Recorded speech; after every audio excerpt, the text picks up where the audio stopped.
Hi, everyone. Great, Mrs. S. I'm so excited for you guys to be here to learn about lemurs. We've got a lot of awesome, exciting things to talk about. So it is 10 a.m. Central. So we are going to begin our presentation. Welcome, all of you. First of all, my name is Corey Romberg. I am the director of the Lemur Conservation Network. And we're going to talk today about saving Madagascar, looking at efforts to preserve the island of the lemurs and what's going on in Madagascar. What exactly are lemurs and why they are so important and need all of our help around the world to help save them. But first of all, I just want to thank everyone for doing this webinar. This National Biodiversity Teach-In is such an awesome program, and I was so excited and so honored to be asked to participate because it's just so important for all you guys, all the students out there, to be learning about biodiversity and conservation. There's a lot of problems, and we're going to talk about some pretty sad things going on with lemurs. There's a lot of issues out in the world going on, but it really gives me and all of the conservationists out there hope for the future when we have youth and students so interested in learning about conservation and what they can do to help at a young age. And hopefully a lot of you will grow up to do something to positively affect the environment. So I'm glad you guys are all here. Before we get started, as we go along, if any of you guys have questions as we go, definitely you can type those into that chat box down there on the bottom left of your screen, and I'll try to answer questions as we go along. But certainly we'll also have time at the end of the presentation to do a question and answer session. So if you want to think of some questions and save them to the end, you're welcome to do that. But also, as the presentation goes along, if there's anything I'm talking about you want to ask right away, I will try to answer those questions as we go along.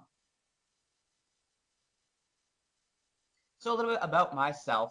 Ever since a very young age, I've always loved animals. But really, my biggest memory and experience with animals when I was in fourth grade, and I did a sleepover at my local zoo. And that was just such a fun experience, and to learn about the animals and see them up close with my peers, and to actually see that, oh, it's a job. These people, they get paid just to talk about animals and teach kids about animals. I want to do that. Well, fast forward about 8 or 9 years after college, and I was able to get a job at that very zoo doing those sleepovers as an instructor, and that kind of put me down that path. I found my purpose was to be a zoo educator. There's a lot of different roles and jobs you can do in zoos or work with animals, but I think education is so important because, yeah, you can go to the zoo and see animals, or even go into the wild, hopefully, and see some animals, but to really learn about them and learn about what's going on in the world of conservation and how you can help and be inspired is so important. There's a famous saying in our industry that goes, we'll only conserve what we love, we'll only love what we understand, and we'll only understand what we're taught. So I think it's such important, and that's why I fell in love with the idea of teaching about animals and teaching kids, especially about what they can do to help save these animals. And so that's been my career the last few years. So why lemurs? Why did I get involved in lemur conservation and talking about lemurs? Well, just a couple of years ago, the IUCN, that's the International Union for Conservation of Nature. Ever heard of an animal being endangered or threatened or common, all those things? The IUCN is who goes out into the wild and does these population censuses, figures out how many of these animals are in the wild compared to how many there should be, and they make those determinations of endangered, vulnerable, threatened. Well, just a couple of years ago, in 2013, they released a new report that found that 94% of all lemur species are endangered and facing the imminent threat of extinction. That's a huge number. Actually, it makes them the most endangered group of vertebrates in the entire planet. Now, that kind of caught me off guard because here I am. I've been working for years in the zoo field and the conservation field, and even I didn't realize just how endangered lemurs were. So certainly people who aren't as close to it as I was are not going to know that. And, when you think of endangered animals, kind of think about what are some of the first animals that come to your mind when you think of endangered animals. You probably think of pandas, elephants, rhinos, tigers, right? Those get a lot of media coverage. Lemurs, not so much. Not a lot of people know. So there's been a lot of great efforts around the world to be able to save pandas and elephants and rhinos because so many people know about their conservation status and what's going on. So I thought, how come people don't know about lemurs? We need to get the word out about lemurs and just how amazing they are, but also how endangered they are, and really be able to start making some progress on conservation like we have with some of these other more well-known endangered species. So that's why I really got involved in that. that took me to where I am now as the director of the Lemur Conservation Network. And we'll talk a little bit about what the network exactly is and what we do. But I've also been working with the Association of Zoos and Aquariums. That's a group of 200 plus of the best zoos and aquariums all across North America. They're part of this association. And what I do is I'm Prosimian Education Advisor. So prosimians are a group of primates that include the lemurs, also lorises, bush babies, tarsiers. They're all in that prosimians are the most primitive of all the primates. And what I do is I come up with education materials, educational messaging, kind of help all those zoos and aquariums on how they can best do education and messaging with the different prosimians they have in their collections. And I've also worked with a great organization called the Lemur Conservation Foundation, helping them do a lot of their educational activities here in the United States and also in Madagascar. So really love being involved in all these amazing efforts to educate people about lemurs. So the Lemur Conservation Network, we are about to celebrate our 1-year anniversary. We got started on February 25th of last year. And really the goal of the network was we saw what the IUCN had released, the report they had released about 94% of lemurs being endangered, and we thought, how can we raise money for it? Actually, there was a group of conservationists put together a paper that said it would cost, with all the different conservation initiatives, about $7.6 million to do these really big conservation initiatives we wanted to do with the lemurs. And so how are we going to raise that money? There's lots of amazing organizations working in Madagascar to help save the lemurs, but they don't really have the budget or the technology to really get the word out there to the general public to get donations to help their work. So that's where we came in. The network really was designed to be a fundraising guide where we have over 50 zoos, research groups, conservation organizations that are working to help protect lemurs in different ways. And we put them under all one umbrella on the site. There's information about all of them. So people can now go into the site and they can search for all the organizations. They can search by their favorite lemur species. They can search by the type of work being done, whether it's habitat protection or community education. And you can find the organizations doing these work all through this one website instead of having to go on Google and kind of look on your own and find these, which a lot of people don't have time to do. It's all under one umbrella now where you can see what's going on and hopefully help donate. It helps, organizations, philanthropic organizations or zoos that are looking to donate to lemur conservation, helps them find the right project they want to donate to. And it also, we have a social media. We have Facebook and Twitter, which I'll give you guys that information later so you can follow us on Facebook and Twitter. We just talk a lot about different fun lemur facts or stories, articles out there going on in the lemur world.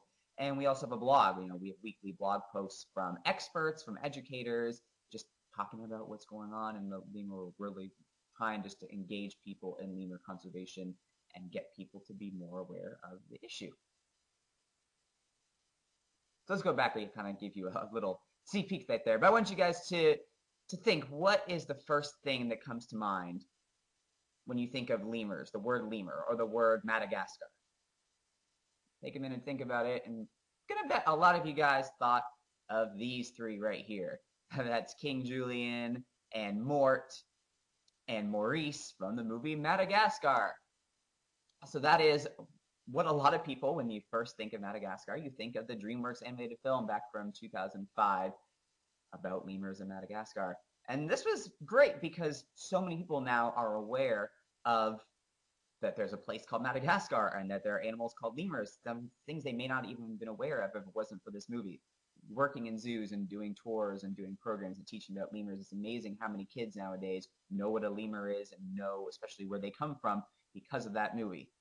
But it's a bit of a double-edged sword because if you've seen the movie, you probably know when when Marty and Melman and Gloria, they all get to the island. Madagascar looks like this unspoiled paradise where there's not a single human being, right? The only humans in that movie are back in New York City, but there's not a single human on Madagascar in the movie. It's all just luscious rainforest and hundreds, thousands of lemurs all living together in harmony, right? Great picture. Fortunately, it's pretty far from the truth of what's going on now in Madagascar. There are over 20 million people living in Madagascar. Only 10% of the original forests are left. And lemurs are actually pretty rare and pretty hard to find in the wild. So we wish maybe it's, that movie could be a great goal for what we can get to in the future. Areas, certainly we don't want to kick out other people, but areas where there are just forests, not a lot of people, and lots of lemurs living together. But we have a lot of work to get to that place. So that's kind of the uphill battle that the lemur conservation world is facing, is we're having to get people to know, because a lot of people, their impressions of Madagascar is from this movie, and they think, oh, there's nothing going on in Madagascar. There's no problems. It's all this unspoiled paradise, but there really are a lot of issues going on, and lemurs are facing a lot of threats. So we had Elgin High School just typed in, how can we raise awareness as students? And that is a great question. We're actually going to get to that, because I'm going to talk a little bit about what these organizations are doing. But what I think is most important, what the main goal of the Lemur Conservation Network is to get everyday students like you guys, everyday people. There are lots of simple things you can do to help conservation in Madagascar and to raise awareness in your peer groups about what they can do. Very simple things. So we will get to that kind of towards the end of the presentation. I promise we will talk about some great ways that you can raise awareness for lemurs in Madagascar. We got another question in, how many lemurs are left in the wild? That's a really good question. It's kind of hard to answer. There are over 100 different species of lemurs. So some species are doing better than others. There are some species, the most endangered lemur species is actually one of the most endangered animals on the planet. It's called the northern sportive lemur. Estimates have only about 25 or less individuals left in the wild. That's a very low number. If you want to take, overall, there's really no species is doing very well. Probably the best species maybe has, which is the black and white rough lemur, maybe a few thousand, maybe 10,000. Lots of other species, they number just in the thousands, when there used to be millions of each species in the wild before all of these human-related causes started causing them to go endangered. So, I'd say in total, we're probably looking at, maybe only a couple million lemurs total, when even 100 years ago, there would have been 50 to 100 million lemurs probably. So it's really hard because there's so many different species, but there's a lot of species in particular, like that northern sportive lemur, that are unfortunately very, very close to extinction. Only 25. You guys probably have more in each of your classes than there are. Great question just came in. Why do we need to protect these species? How would it impact the ecosystem? That is an awesome, awesome question, and we're going to get to that in just a sec. Let's kind of talk about lemurs, though, their history, and we're going to start with the history of Madagascar. So Madagascar started, way back. You had that supercontinent of Gondwana. That was the one that came after Pangaea. So Pangaea was the big supercontinent of all the continents. Then it kind of split. You had Gondwana, and at that time, Madagascar was kind of attached to Africa and India. And then about 115 million years ago, Madagascar and India were still combined. They separated from Africa. A few million years later, India separated from Madagascar. Madagascar kind of stayed where it was off the coast of Africa, and India kept floating north until it eventually bumped up with Asia, where it is today. And fun fact, totally unrelated, but I think it's a cool fact, that's actually how the Himalayas and Mount Everest were born, was India kind of bumping up against Nepal and those other southern Asia countries and forming that. Another question we got in, what is causing lemurs to become extinct? We're definitely going to get to that in just a few slides. So let's talk a little bit about what makes Madagascar so unique. So being separated, being an island that eventually separated from Africa and India, and for the last 80 million years has been its own separate island, that has allowed an amazing variety of species to evolve independent on Madagascar. And because it's an island species, that's why its biodiversity is so rich. It's considered one of the 5 biodiversity hotspots, which means one of the 5 places in the world that has the most endemic diversity of wildlife. Endemic means only found in that one particular place. So actually over 80% of all the plants and animals in Madagascar are found only on Madagascar. If you look at this picture, it's some examples of some of the amazing and unique wildlife you could find in Madagascar. So we'll kind of go up the top from the left. I'll kind of go through what these animals are. You've got the Madagascar hissing cockroach.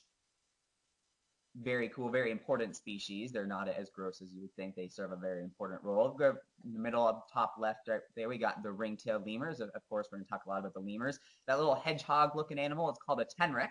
They kind of are like hedgehogs, but again, they're their own unique species because they evolved in Madagascar. Lots of bird and frog species unique to Madagascar. You see that bug right in the middle? It's called a giraffe weevil. You can probably see why it got its name. Chameleons. Over 50% of the world's chameleon species are found in Madagascar.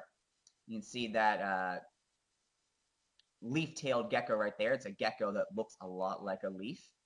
And then down in that bottom right-hand corner, that animal, we had a question. What is that thing in the right-hand corner? That is called a fossa. It's the largest land carnivore in Madagascar. It kind of looks like a mongoose, but again, it's its own unique species. There's no other species in the world like it because it got to evolve on its own in Madagascar without any other, being totally separated from the rest of the world.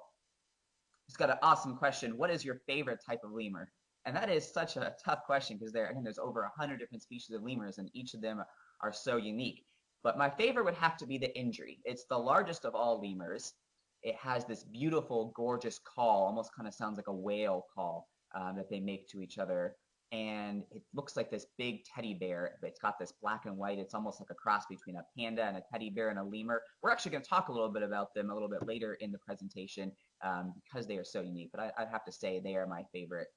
And they're also unique because they're the only lemur that has never been successfully kept in captivity. So the only place you'll ever be able to see an Indri is in the wild. And so it's a great incentive to go to Madagascar to see them.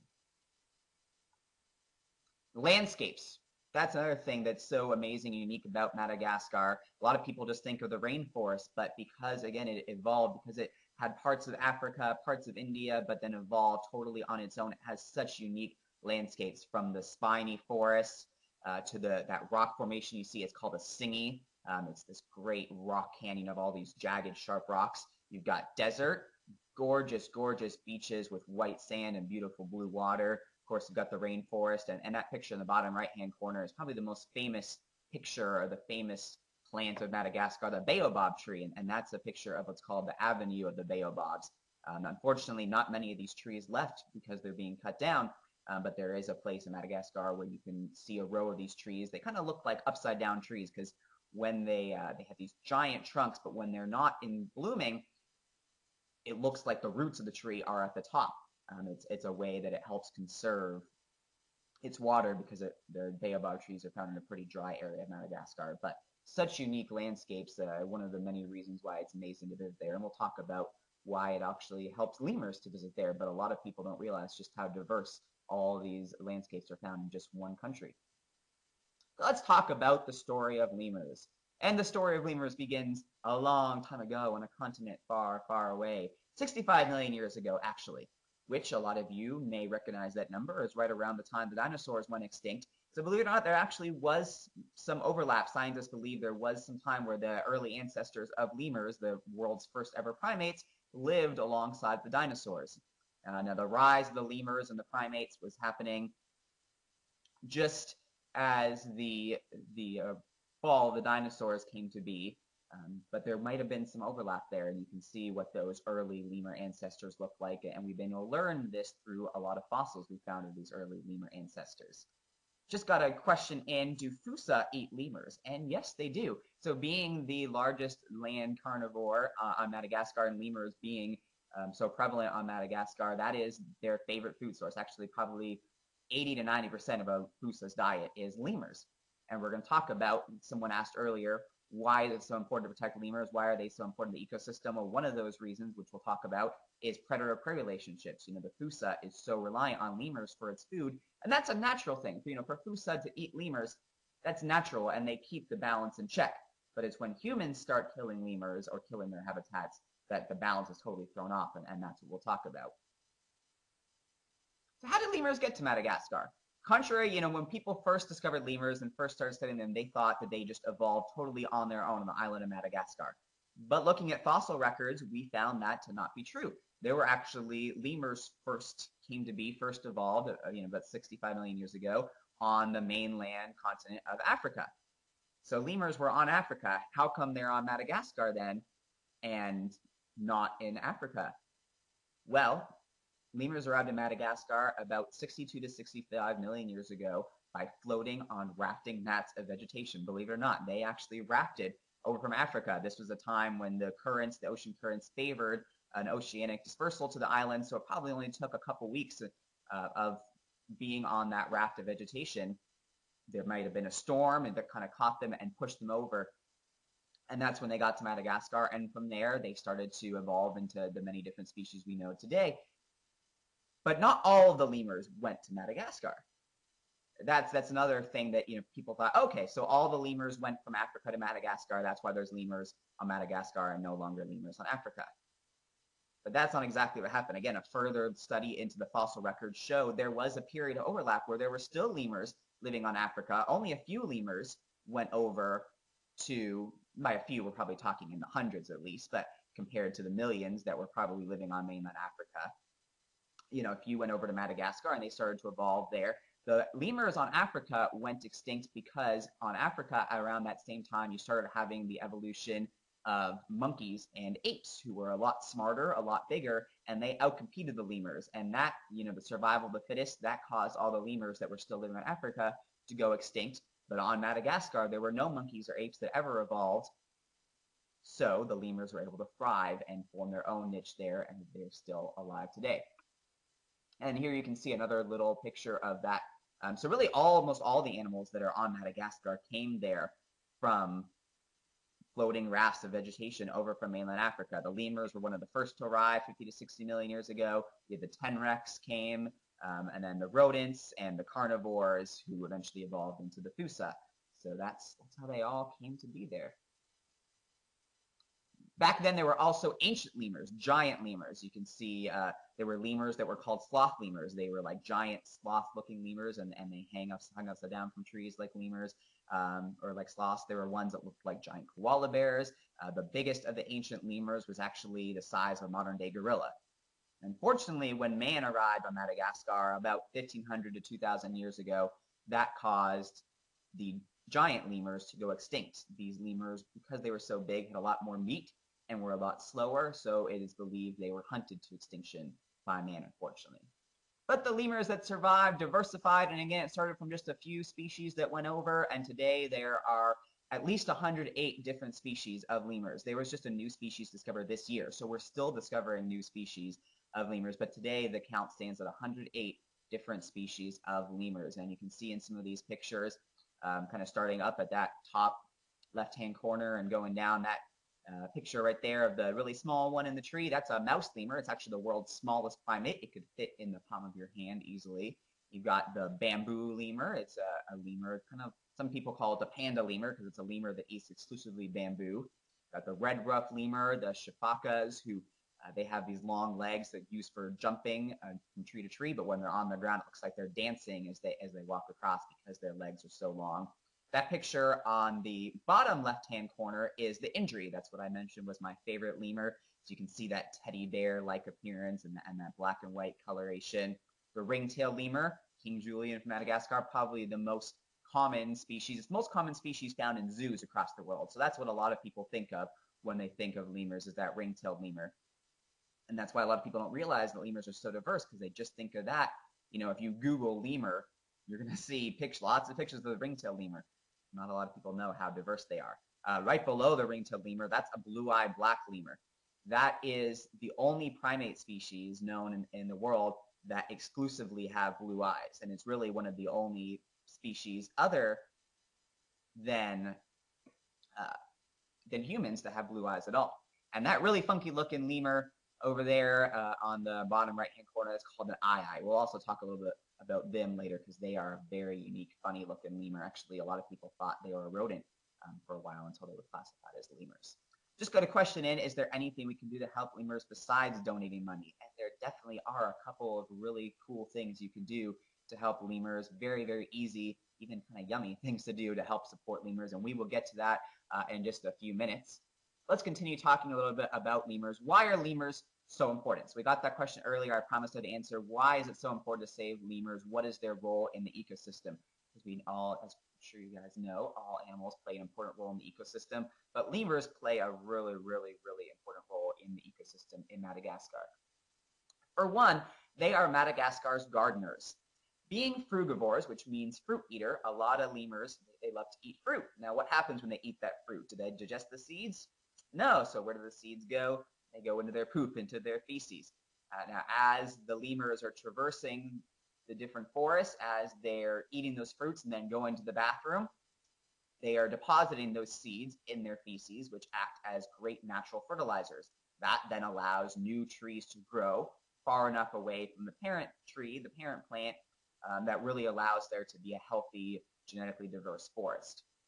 They are gardeners. They are what allows the forest to continue to grow. Without lemurs, we're really going to have, especially with all the trees being cut down, we'll talk about, without lemurs, there are not going to be trees growing. Actually, there's some species of trees that will only grow if the fertilizer is that natural lemur feces. They won't grow just by humans planting them alone. Pollination and insect control is another important role they serve. A lot of lemurs will eat flowers, and as they're eating those flowers, they're going to get that pollen in their noses, and as they kind of move from plant to plant, they're going to be spreading that pollen. And insect control is very important. Some of those smaller lemur species, the mouse lemurs especially, love to eat insects.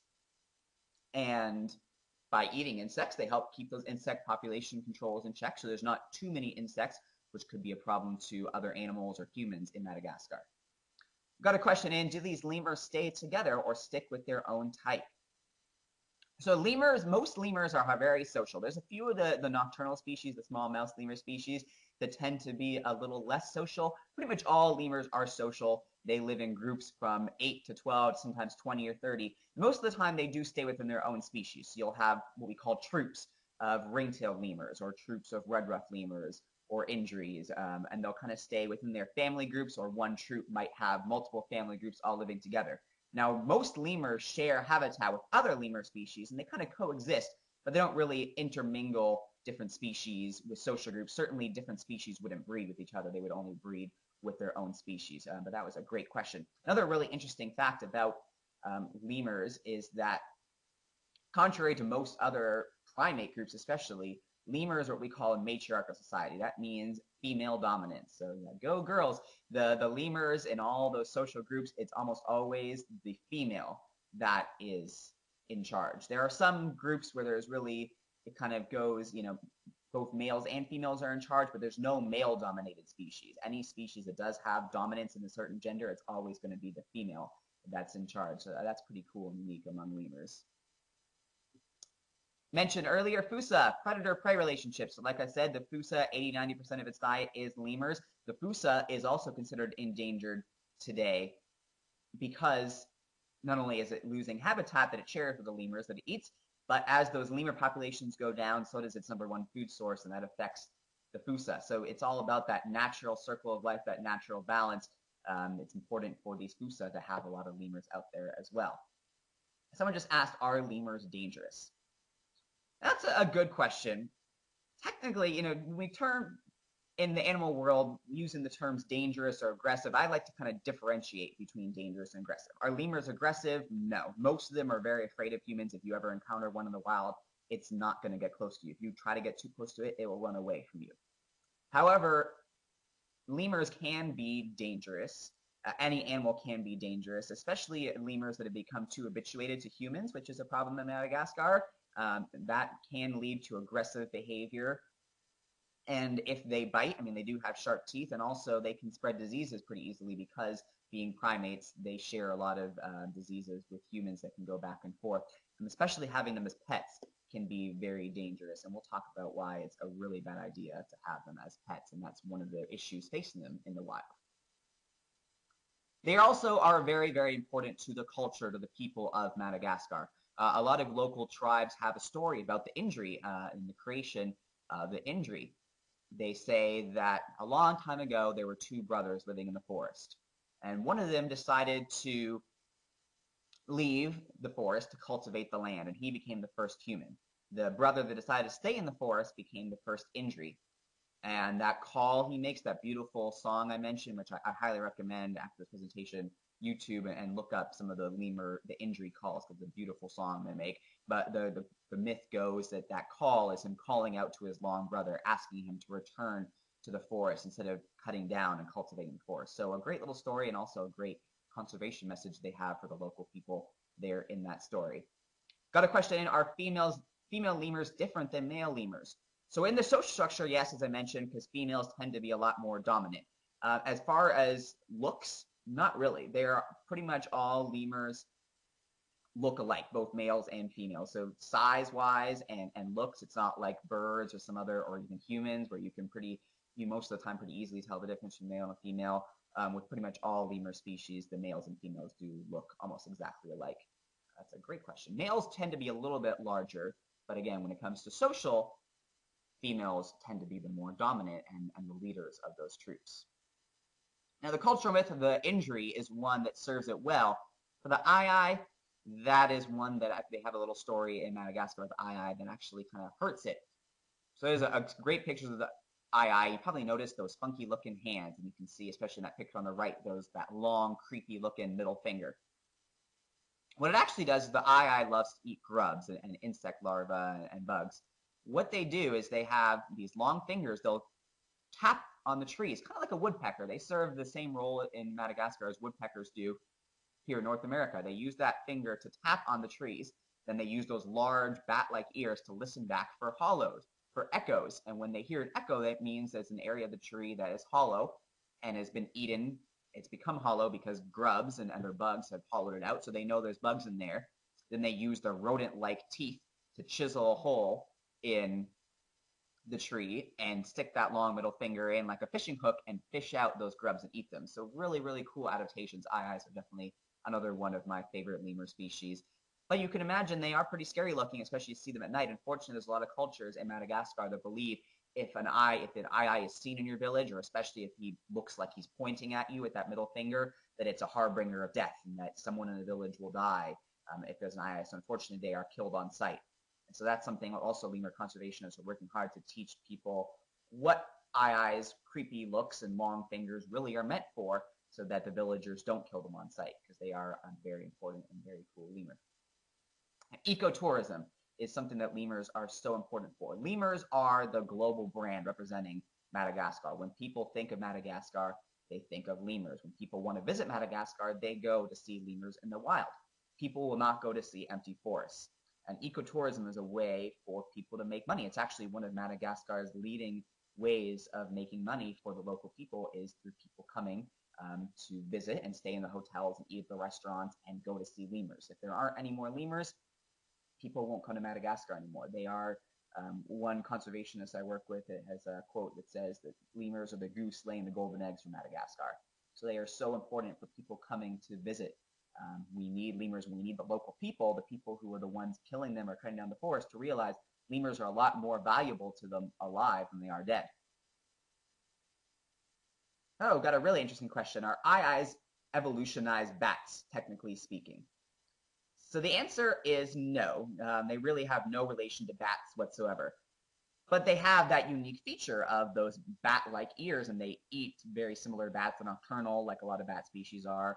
Then they have those teeth that are ever growing, and they're rodent-like, which is why for a while they were classified like rodents. Even their tails kind of look like squirrels. But they are, in fact, lemurs. They are 100% lemur, and they evolved from the same evolutionary line that all the other lemurs did. What it's called, it's an example of what's called convergent evolution. Convergent evolution is when two animals, totally unrelated, have unique features that are very similar that help them serve the same niche. So that's a great example would be an Ai and a bat, or an Ai and a squirrel. Totally unrelated, but they developed features very, very similar. Another example would be like a meerkat and a prairie dog. Not related whatsoever, but they have very similar features in how they, and behavioral adaptations, and how they dig burrows, and how they have the sentries or sentinels that look out. That's another example. So that's what it is. It's called convergent evolution.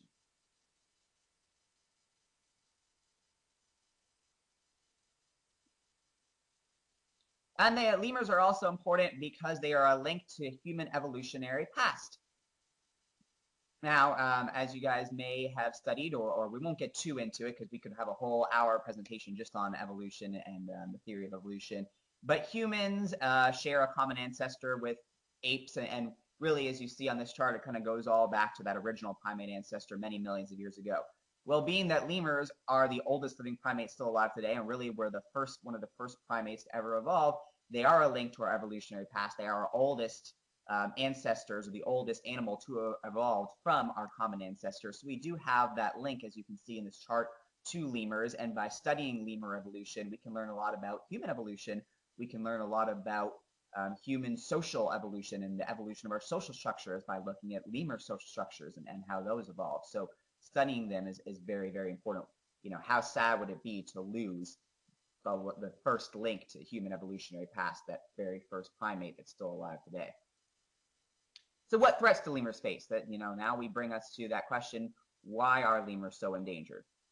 Number one cause is habitat loss. 90% of the forests in Madagascar have been destroyed, a lot of that in the last 50 years. Slash and burn agriculture, or what's called locally tabby, is one of those big, probably the number one cause. Slash and burn agriculture is when the people cut down the trees and then burn that area to clear the land so they can farm on it. Of course, the lemurs are living in those trees, so not only are lemurs probably caught up in those fires, but even if they don't die from the fire, you know, they don't have those trees anymore that they call home. They give them protection, they give them food or even water, so they're not going to survive, unfortunately.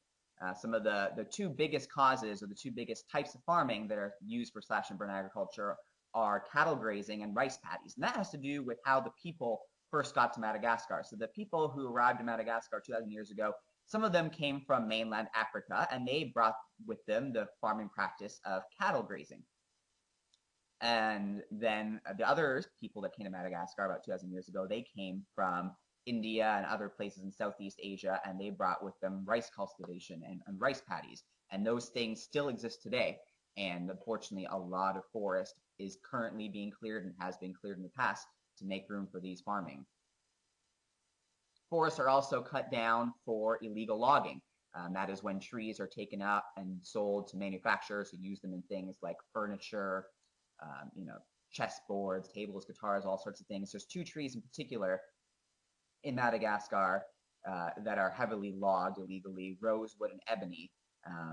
And especially in 2009, there was a political takeover that led to not a lot of government and park rangers being able to watch those national parks, which led to a really big increase in logging, taking out those logs and those trees that a lot of lemurs call home. Coal production and mining are two other things. A lot of local people will cut down the trees and burn them, burn that wood to make charcoal, which they use to keep warm or to cook.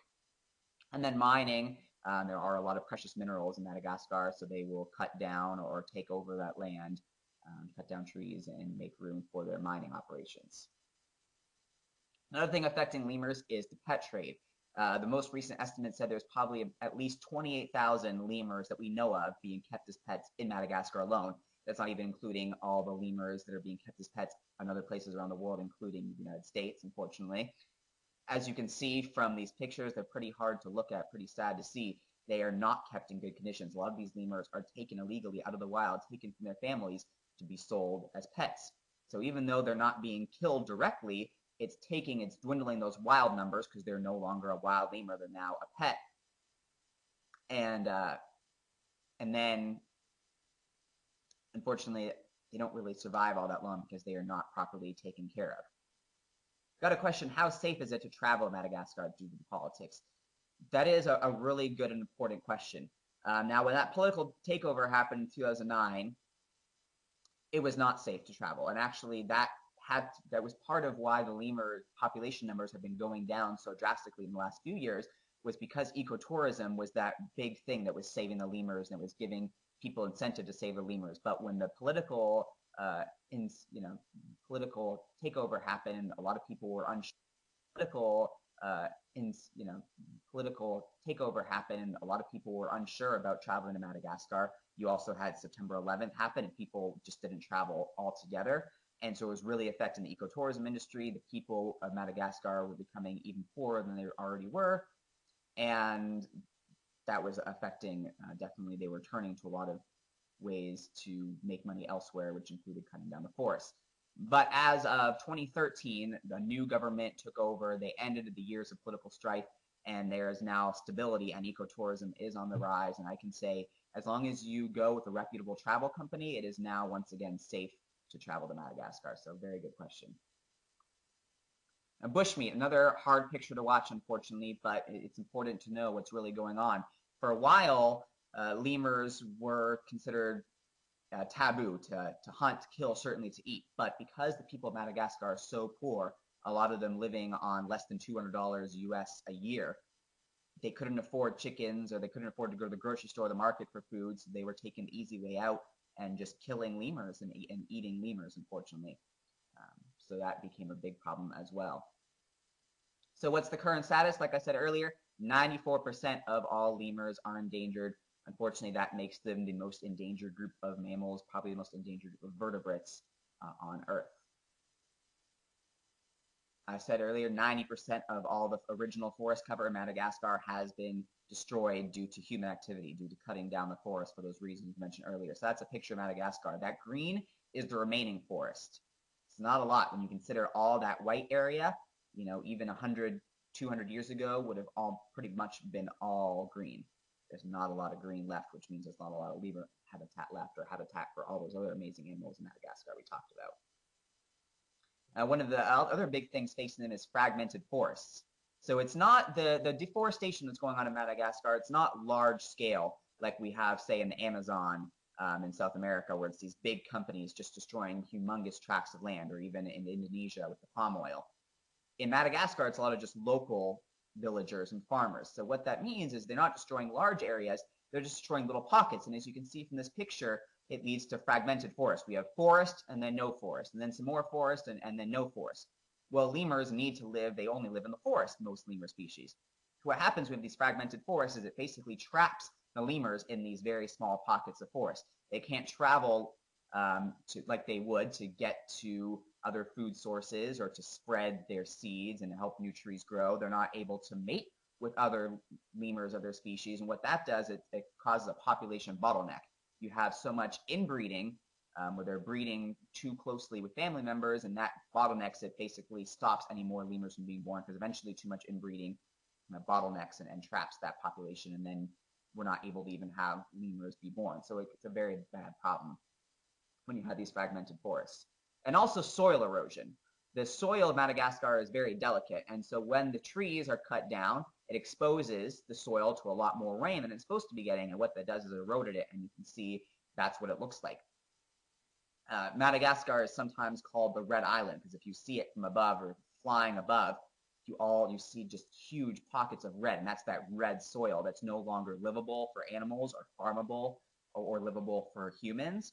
And when it rains, that eroded soil washes into the ocean, and it affects the coral reefs and the fish. It affects the fishing industries, and another way that people in Madagascar make money if they live on the coast. So that's a big problem as well. So what's going on? We kind of talked about the gloom and doom, but there are amazing, it's over 50 groups with amazingly dedicated and passionate people working to save the lemurs and to save their habitat. Part of what's going on is reforestation. People and organizations like Center Bio or the Eden Reforestation projects are planting new trees. They are finding the seeds. Some of them are even using lemur feces that they find, or maybe that's in a local zoo, and they're helping to use that as fertilization, but they are taking areas that the trees have been destroyed and planting new trees so we can have more forests. Part of that also is forest corridors. You know, when I mentioned you have these fragmented forests, what can we do? Because here we do still have some viable forests where we can create corridors. By reforesting and by planting trees, we can connect these fragmented forests so lemurs can once again travel the way they need to eat and mate and do all those other things they need to do. So you can see some pictures, the circles there are some examples of forest corridors, and these forest corridors are protected so that the trees cannot, hopefully no longer be further destroyed. Protected areas. That's another important thing. Protected areas would be like national parks and national reserves by the government, taking areas of land where there still is forest and there still are lemurs and protecting them, providing them with park rangers who are armed with guns and people who can make arrests for people that are trying to cut down those trees. That's protecting the habitat and the lemurs and other animals that are in those areas. And in the last couple of years, the government of Madagascar has vowed to triple the amount of protected areas, which it's a huge win, and hopefully live up to that. But that picture you see there is Dr. Patricia Wright, one of the leading lemur conservationists, and she actually, about 40 years ago, discovered once thought extinct endangered lemur species called the golden bamboo lemur in an area in southern Madagascar. And because of her discovery, they protected that area. It's now known as Renamafana National Park, and it's one of the leading and biggest national parks in Madagascar. Environmental education is so important, that community education. Children of Madagascar hold the keys to Madagascar's future and to the future of lemurs. By educating children about lemurs, by teaching them to be, inspiring them to be proud and have pride in their endemic lemurs, and know they're the only place in the world, their country is the only place in the world you can find lemurs. Hopefully we inspire them to know how important lemurs are, and when they grow up, they will want to protect habitat and protect lemurs, and kind of learn from the mistakes of their parents and grandparents and ancestors who were cultivating the land. World Lemur Festival is an example of one of those great education initiatives. It's a festival. The first one was held in 2014, so we'll be going on our third year in 2016, where it brings together different communities in Madagascar and around the world on 1 week or few days to have festivals, carnivals, events, just celebrating lemurs and instilling that sense of pride and teaching that lemurs are more valuable alive than dead. It's a very important lesson that people of Madagascar, especially the children, have to learn. The Eco Project is another great project going on in Madagascar, using children's books to teach children and get them to love lemurs. And these books are great because the kids love them. They feature lots of great artwork and sounds and stories, but they also, each of them, have a conservation message as well. There are also pet sanctuaries and rescues where, with that illegal pet trade going on, there are people that are working and set up sanctuaries to rescue these pets, so they can be, a lot of these, sometimes they can be rehabilitated and released back in the wild if they haven't been pets for very long. Fortunately, if they have been pets for a while, or if they are born as a pet, they will no longer be able to go back in the wild. They'd be too habituated to humans, but they can provide a home, live with other lemurs, and get the types of health care and nutrition and social interactions that they could not get if they were still being kept as a pet.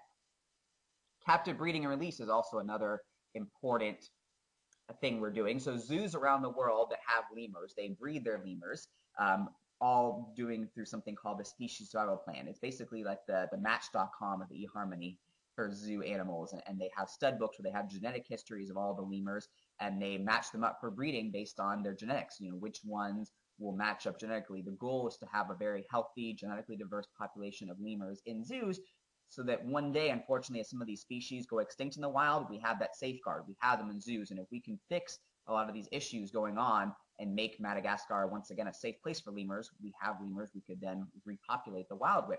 Actually, about 10 years ago was the first ever successful release into the wild of lemurs born in captivity by the Duke Lemur Center and the Madagascar Fauna and Flora group, and they were known as the Carolina Five because they were born at the Duke Lemur Center in North Carolina, and they were released in the wild, and today some of their kids are still alive and thriving in the wild, so that was hugely successful. Economic alternatives is something very, very important for us to do in Madagascar. We need to provide, we can't just go in and tell these people to stop supporting their families. The people that are farming and who are cutting down trees, or killing the lemurs for food, they're doing it because they need food and they need money for their families. So it's not about just going in and shaming them and saying, no, stop killing the lemurs, stop destroying the forests. They need to be able to make money. So we need to provide them economic alternatives, different ways they can make money, or different ways they can feed their families or cook that don't involve harming the lemurs and their habitats. Part of that is that ecotourism, that guide associations, by training a lot of locals as guides, they can take tourists and researchers into the forest. They know these forests better than anyone, and show them lemurs, and they can make money doing it. I said earlier, a lot of families in Madagascar live off of $200 for the entire year. As a guide, you can make anywhere from $50 to $100 in a single day. So it's all about money. For a lot of these people, just show me what's going to make me more money, and I'll do that. And that picture on the left, that's famous British naturalist Sir David Attenborough out in Madagascar seeing an Indri, and that person, the Malagasy, who's his guide, actually used to hunt Indris for food. Now he's a guide, and now he protects Indris. Why? I mean, he learned to love them, but it's because he's making a lot more money by being a guide. So it's that economic alternative. Alternative cooking fuels are also very important. So instead of the people, they burn the trees to make coal because they need to have fuel to cook. Well, if we provide them these economically or these environmentally safe fuels, like you can see in that picture, to burn, they can then not cut down and use that coal. A question just came in: do different species of lemur compete with each other for resources? If so, does this significantly impact or increase the rate of extinction? A great question. There really a competition among lemurs. There might be a little bit, but that's part of that natural balance. Any kind of resources that different species of lemurs have to share or compete with, that's something they've learned to, they take their share of what they need. And that's something that these lemur species have been living together for, thousands and millions of years, really, and have learned to live with that. But does it increase the rate of extinction? Not really, because the extinction we're talking about, the extinction crisis, is brought on by humans. So these natural competitions for resources are things nature kind of always works itself out. Like with the fossa eating the lemurs. Yes, I mean, that's killing lemurs, but it's part of that balance, and it was always in balance until humans mess with the balance. So that really doesn't affect them too much. Where do lemurs fall in the food chain is another question we just got in. So lemurs are what we call consumers, but they're secondary consumers, which means they are not really predators. Now, some lemurs will eat bugs, but that's about it. So you have, as far as the food chain goes, the top of the food chain in Madagascar, at least on land, you do have some birds of prey, but it would be the fossa, and then the fossa under that would be the lemurs. The fossa eats the lemurs. The lemurs eat the plants, who are producers, and then you also have decomposers, like a lot of bugs, like the Madagascar hissing cockroach, who decompose the rotting or dead plant life and allow new soil and new trees to grow. So they are very, very important part of the food chain because they're right in the middle. They eat plants and other bugs, and they are eaten by fossa and sometimes those bird of prey. Another thing we can do to protect lemurs is by providing alternative food sources. By giving local villages free chickens or cows and goats they can eat. First of all, it's a lot healthier for them, but also they no longer need to go out into the wild and kill the lemurs for food. Sustainable farming is a great thing that we can do, and we're trying to encourage. Cocoa and vanilla is a great way of sustainable farming. They're what we call shade-grown crops. As you can see from these pictures, they are farming for cocoa and vanilla, but they're still trees, right? They didn't slash and burn this forest. These cocoa and vanilla beans, they need trees, they need shade to grow.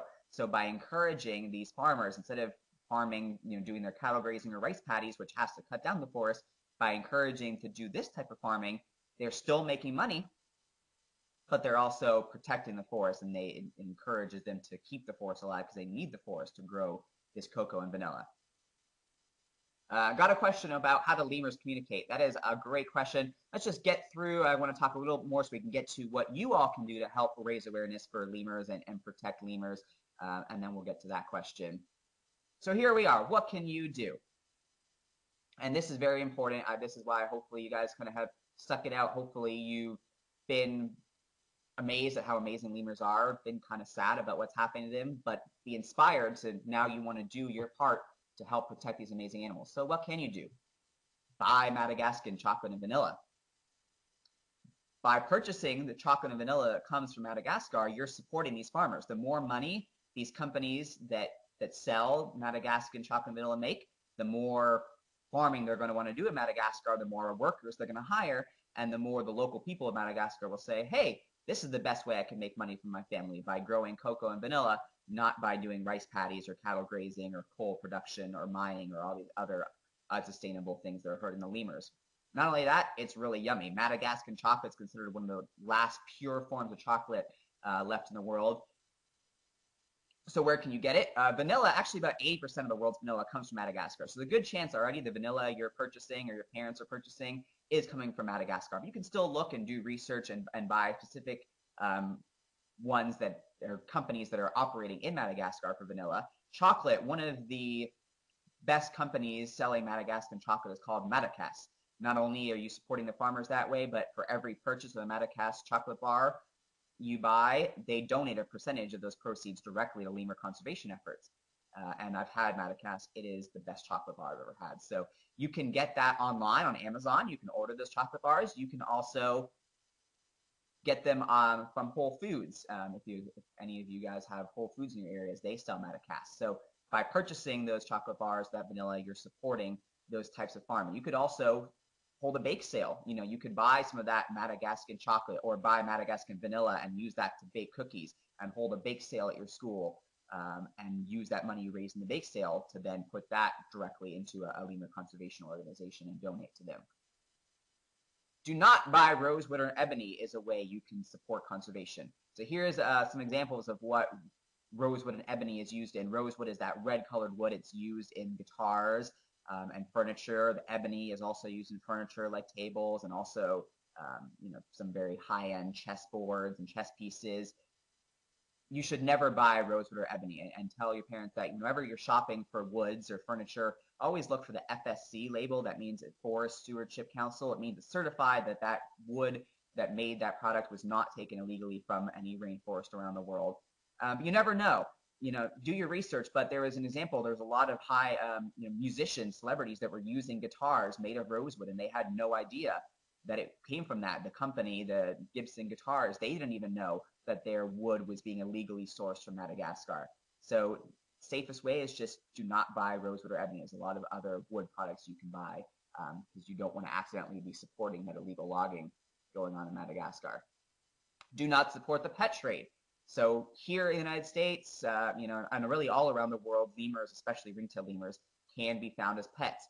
But by purchasing a lemur as a pet, you are supporting that illegal pet trade in Madagascar. You're supporting those people who take those lemurs, usually at a very young age, from their families and try to sell them and breed them and raise them as pets. It's also not good at all for the lemurs. Lemurs are highly smart, intelligent, social animals. Their nutritional needs, their behavioral needs, their social and mental capabilities and needs could just not be met in a human, in a pet way, used in a home environment. So if you know anyone that has a lemur as a pet, definitely try to educate them. Recommend that they, pet sanctuary, lemur sanctuary or zoo takes them on, because really only zoos, sanctuaries, or best case scenario, the wild can really provide the type of food and healthcare and social interaction and mental and habitat that these lemurs really need. A part of not supporting the pet trade is also never sharing or liking any videos or pictures on YouTube or Facebook or Twitter of people that have lemurs as pets. Even though you might think it's innocent, you think, oh, it's just a cute video of someone walking their lemur or their lemur playing with their pet dog. I'm never going to get a lemur as a pet. I just want to share this cute video. What if you have a friend or family member that sees that video and they don't know what you do and they have the financial means to get one as a pet, and because you shared that video, they now want to get a lemur as a pet. So in a way, you were kind of supporting that pet trade. So it's very important to not do anything on social media that supports the lemur pet trade. Now you can visit Madagascar. Now I know for a lot of you that may not be feasible. It is expensive. It's not like taking a trip to Disney World or New York or going camping. It would be a more expensive trip, but it's not as expensive as you think. There are a lot of great travel companies that offer some pretty good rates on trips to Madagascar. Sometimes your local zoo might do a group trip to Madagascar.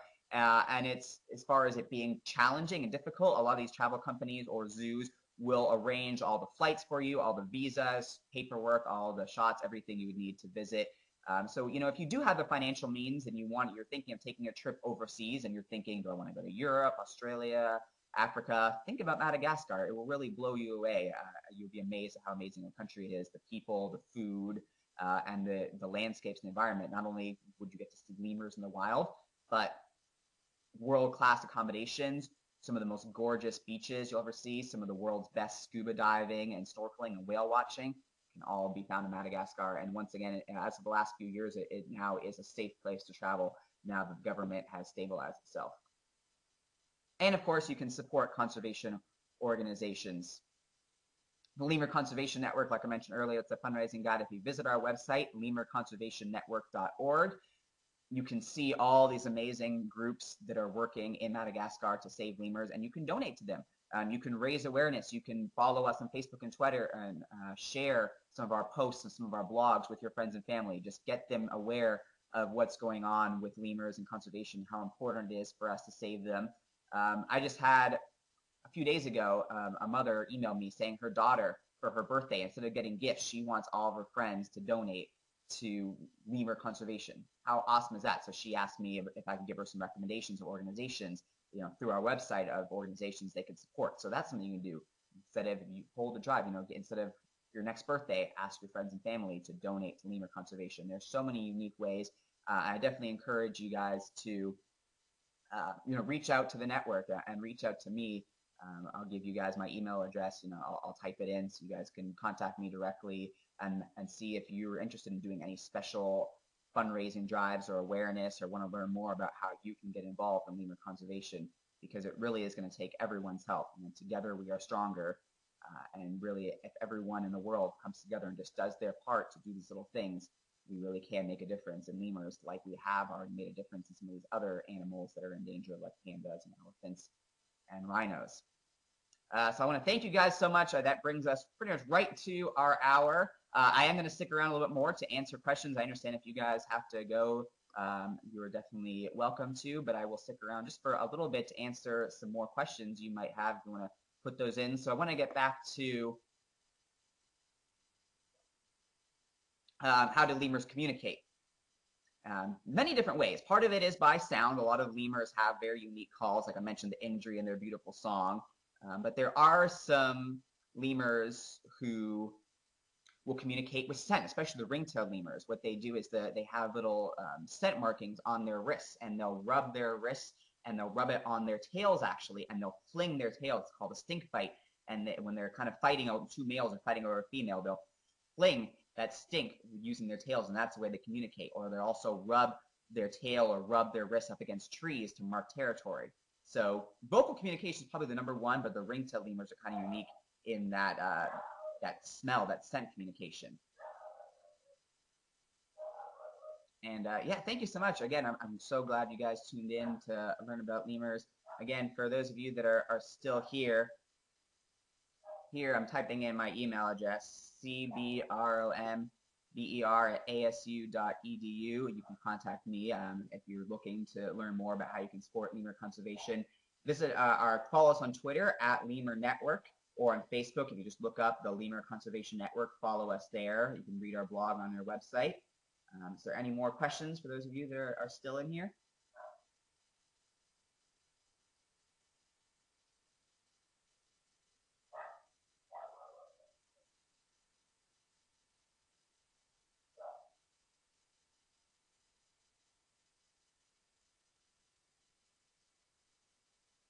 Okay, great. Well, thank you again so much.